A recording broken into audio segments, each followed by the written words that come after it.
9 associazioni di consumatori e clienti da oggi faranno fronte comune, riunite in una consulta, quella dei cittadini danneggiati da Veneto Banca e Popolare di Vicenza.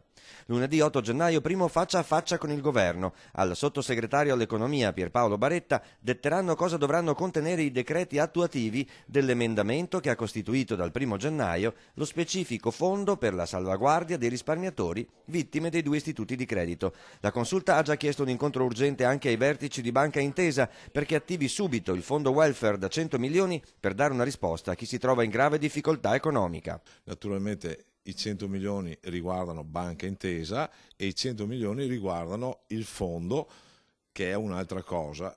Noi, per quanto riguarda questi 100 milioni, vogliamo fare in maniera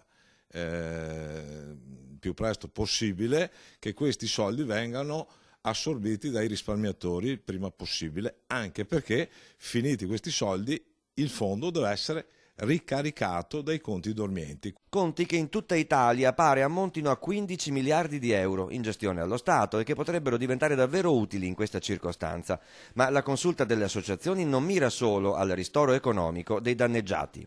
Quello che noi puntiamo a fare è mettere nero su bianco le responsabilità degli organi di vigilanza, delle società di revisione, ma anche chiaramente degli amministratori e di coloro che hanno contribuito a creare questo grande disastro che purtroppo sta flagellando il territorio del Veneto e del Friuli Venezia Giulia.